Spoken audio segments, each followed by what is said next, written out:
महापालिका क्षेत्रात सरसकट भांडवली मूल्याधारित आधारित घरपट्टी लागू करण्याचा विचार प्रशासनाकडून सुरू आहे। यामध्ये शहरातील मंदिर, मस्जिद, शेती, शाळा, खुले भूखंड, वीज मंडळाचे ट्रान्सफॉर्मर यांना कर लागू होणार आहे। शिवाय रेडी रेकनर दरानुसार घरपट्टीचा कर लागू करण्यात येणार आहे। याला नगरसेवकांनी बैठकीत विरोध दर्शवला।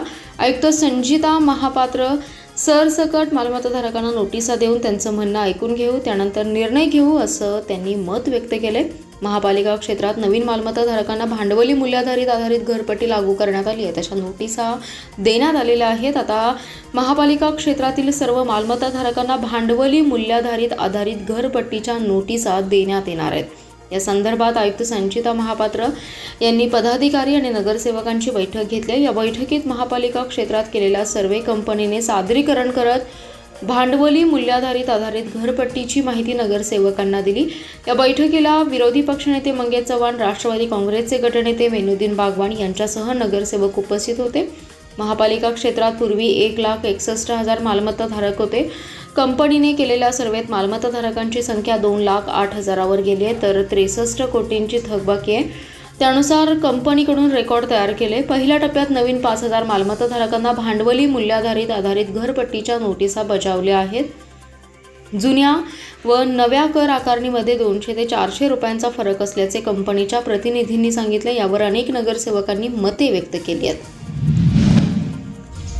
मिरजेत घरफोडी करून रोकड चोरणाऱ्या सराईत गुन्हेगारांच्या टोळीला 24 तासात जेरबंद करण्यात पोलिसांना यश आले।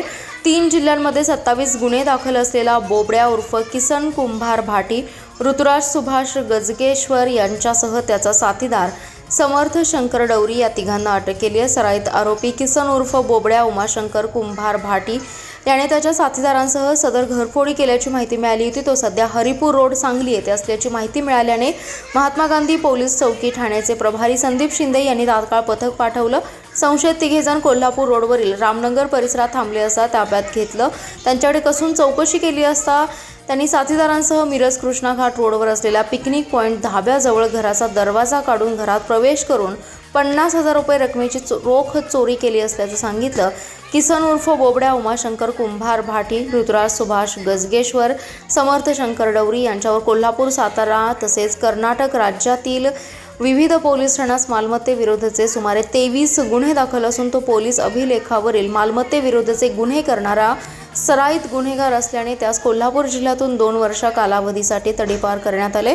त्यांना सदर गुन्ह्याच्या तपासकामी अटक करण्यात आली असून संशयित इस्मांना अटक करून त्यांना न्यायालयासमक्ष हजर केले असता न्यायालयाने त्यांना 1 दिवसांची पोलीस कोठडी मिळाली आहे।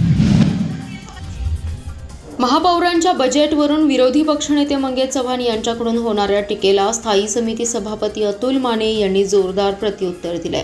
महापौर सोमवारी बजेट सादर करणार हे विरोधी पक्षनेते मंगेश चव्हाण यांना माहीत होतं, त्यामुळे त्यांनी अगोदरच त्याचं श्रेय लाटण्याच्या दृष्टीने पत्रकार परिषद घेऊन आंदोलनाची भूमिका घेतली। बजेट सादर होणार आहे हे माहीत असताना सुद्धा विरोधी पक्षनेते मंगेश चव्हाण यांनी स्टंटबाजी केल्याचा आरोप अतुल माने यांनी केलाय। आमच्यातील गटबाजीवर त्यांनी बोलण्यापेक्षा आपल्या पक्षातील गटबाजी मिटवा असा टोलाही अतुल माने यांनी लगावत महापौर धीरज सूर्यवंशी यांच्याबाबत मंगेश चव्हाण यांनी केलेल्या टीकेला उत्तर दिले। एनकॅपच्या कामाबाबत सुरू असणाऱ्या समज गैरसमजबाबत स्थायी समिती सभापती अतुल माने यांनी आपली भूमिका स्पष्ट केली आहे। प्रशासन काळामध्ये यांच्या माध्यमातून 10 कामं प्रस्तावित करण्यात आली होती, यापैकी 4 कामे ही सुरू आहेत। मात्र 6 कामे ज्या ठिकाणी धरली आहेत तिथे अतिक्रमण मोठ्या प्रमाणात आहे, त्यामुळे अशा ठिकाणी हा निधी खर्च कसा होईल आणि अतिक्रमण न करता ही कामं कशी होतील, यामुळेच या 6 कामांना तात्पुरती स्थगिती दिल्याचं सभापती माने यांनी सांगितले। आयुक्त, महापौर गटनेते आणि मी स्वतः या ठिकाणी जाऊन पाहणी करून प्रशासनाचा अहवाल आल्यानंतरच या कमांडबाबत पुढील निर्णय घेतला जाईल असंही अतुल माने यांनी सांगितले। संगीतकार आणि गायक पलाश मुच्छल याच्या विरोधात सांगली शहर पोलीस ठाण्यात जातीवाचक शिवीगाळ केल्याप्रकरणी गुन्हा दाखल करण्यात आलाय। सांगलीतील एका व्यावसायिकाने पलाश याला सिनेमा काढण्यासाठी 25 लाख रुपये दिले होते। सदरचे पैसे परत मागितल्याच्या रागातून मुच्छल याने जातीवरून हिनवून अपमानास्पद वागणूक दिली। सदरची घटना ही 22 नोव्हेंबर 2025 रोजी सांगलीत घडली आहे। या प्रकरणी विज्ञान प्रकाश माने यांनी सांगली शहर पोलिसात फिर्याद दिली आहे। त्यांच्या फिर्यादीवरून पोलिसांनी संशयित पलाश मुच्छल याच्या विरोधात गुन्हा दाखल केलाय।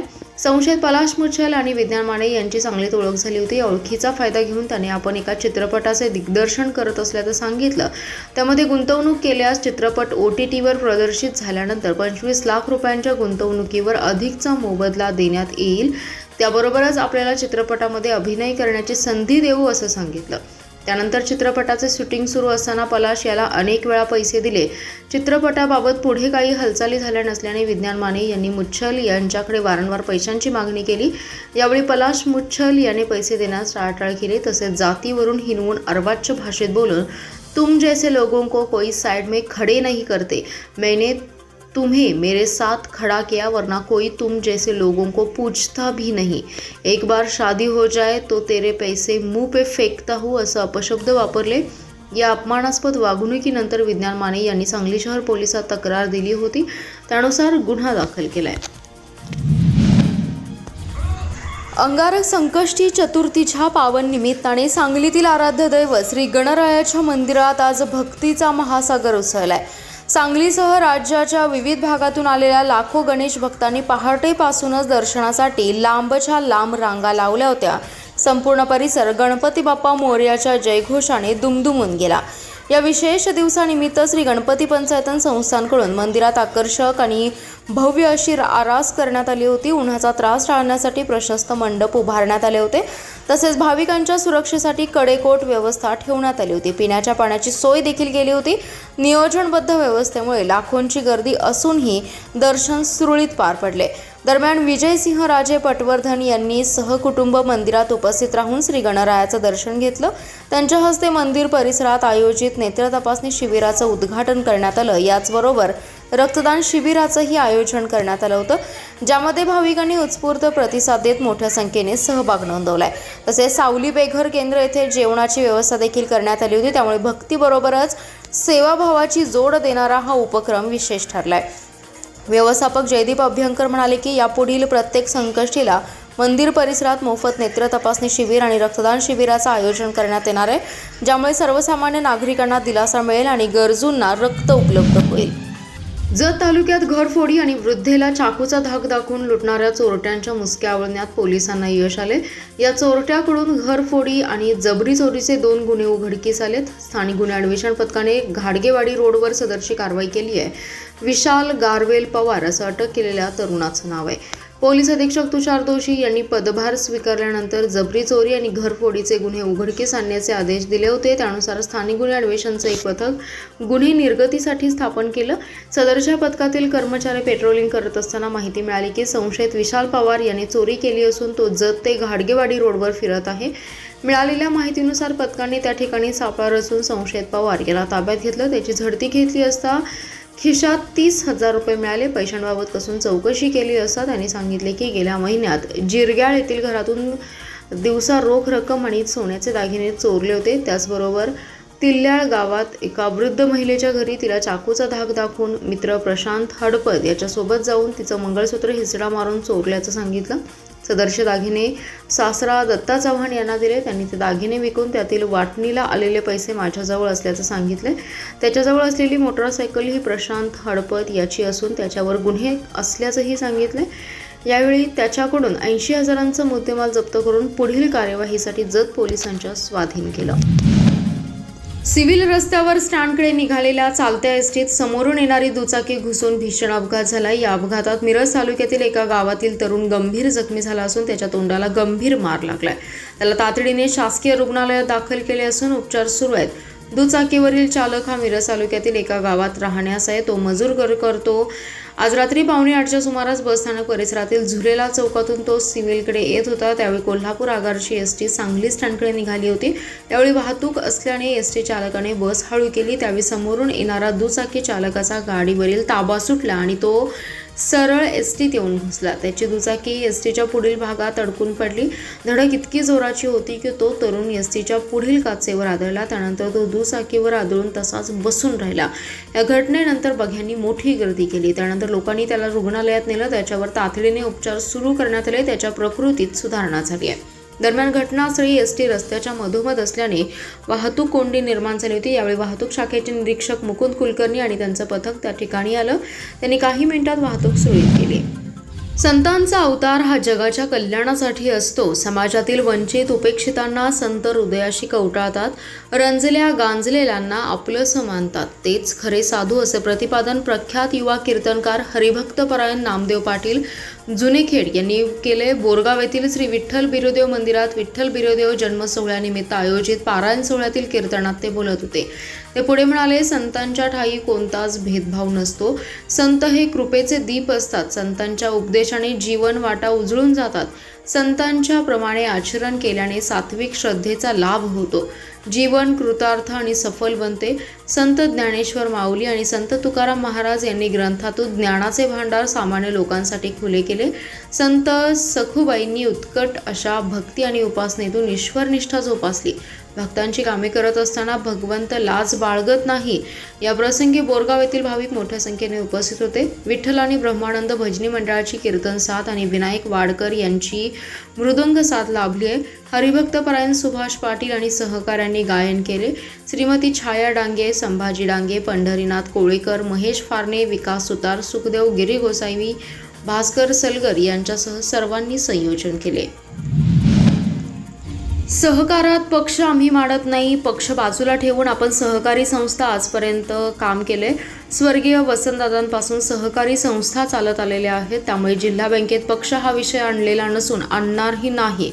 आगामी निवडणुकीत सर्वसमावेशक असणारे आमच्यासाठी उपयुक्त आणि योग्य पॅनेल उभारण्यात येईल असे प्रतिपादन आमदार जयंत पाटील यांनी केले. मल्लेवाडी येथे जिल्हा बँकेच्या नवीन शाखेचं उद्घाटन आमदार पाटील यांच्या हस्ते झालं. या प्रसंगी आमदार सुरेश खाडे, बँकेचे अध्यक्ष मानसिंगराव नाईक, खासदार विशाल पाटील, संचालक मनोज शिंदे, वैभव शिंदे, बाळासाहेब होनमोरे, सभापती स्नेहल मोरे, तन्वी कमलेकर, जिल्हा परिषद सदस्या अस्मिता होनमोरे, विष्णू पाटील, भास्कर शिंदे उपस्थित होते. आमदार पाटील पुढे म्हणाले, गेल्या काही वर्षात जिल्हा बँकेने प्रगती केली आहे. राज्यातील इतर जिल्हा बँकांच्या तुलनेत सांगली जिल्हा बँकेची आर्थिक प्रगती उल्लेखनीय आहे. ठेवी आणि कर्ज वाटपात सातत्याने वाढ होते. सहकारी साखर कारखाने, ऊस, द्राक्ष, डाळिंब, केळी उत्पादक शेतकरी तसेच विकास सोसायट्यांना बँकेमार्फत प्राधान्याने कर्ज पुरवठा केला जातोय. मिरज पूर्व भागात ही पाणी योजनांमुळे आगामी काळात शेती आणि उद्योगांना चालना मिळेल असा विश्वास त्यांनी व्यक्त केलाय. बाळासाहेबांनी लहानशा गावात शाखा आणून एक मोठं काम केलं. तालुक्यातील सर्व संचालकांनी या प्रस्तावास साथ दिली, पण बाळासाहेब पुढाकार घेऊन ही शाखा इथं आणली. त्याचं स्वागत आहे. तुम्ही फार मोकळ्या मनानं स्वागत करतो असं आवाहन त्यांनी केलं. जिल्ह्यात काही ठिकाणी पशुवैद्यकीय अधिकारी कर्मचारी दवाखान्यात वेळेत उपस्थित राहत नाहीत, फोन उचलत नाहीत अशा तक्रारी काही सदस्यांनी केल्या. याची सभापती सावित्री रवी पाटील यांनी गांभीर्याने दखल घेतली. पशुपालकांना वेळेत आणि दर्जेदार सेवा मिळाल्याच पाहिजेत. कामात कुचराई करणाऱ्यांवर कारवाई करा असे आदेश त्यांनी काढले. जिल्हा परिषदेमध्ये सभापती सावित्री रवी पाटील यांच्या अध्यक्षतेखाली मंगळवारी पशुसंवर्धन आणि दुग्धशाळा समितीची बैठक झाली आहे. यावेळी त्या बोलत होत्या. उपायुक्त डॉक्टर अजयनाथ थोरे, सदस्य जयराज पाटील, प्रशांत अवधूत, सरदार पाटील, जगन्नाथ मोटे, शोभा खोत, धैर्यशील थोरात, दत्तात्रय पाटील, सिंधुताई पाटील उपस्थित होत्या. जिल्ह्यात पशुवैद्यकीय अधिकारी, पशुधन पर्यवेक्षक या संवर्गातील पदे मोठ्या प्रमाणात रिक्त आहेत. त्यामुळे पशुपालकांना सेवा उपलब्ध करताना अडचण येत आहे. त्यामुळे नियमित अधिकारी कर्मचारी उपलब्ध होत नाहीत. तोपर्यंत कंत्राटी पदे भरण्यासाठी शासनाकडे प्रस्ताव पाठवून पाठपुरावा करा अशी मागणी काही सदस्यांनी केली. त्याबाबत कार्यवाही करण्याचे आदेश सभापती रवी पाटील यांनी दिले. जिल्हा वार्षिक योजनेअंतर्गत 101 दिवस कुक्कुटपिल्ले गट वाटप योजना राबवण्यास मंजुरी देण्यात आली आहे. तसेच गोचिडमुक्त गाव अभियान राबवा, वंध्यत्व निवारण शिबिराचे आयोजन करा अशा सूचना देण्यात आल्या.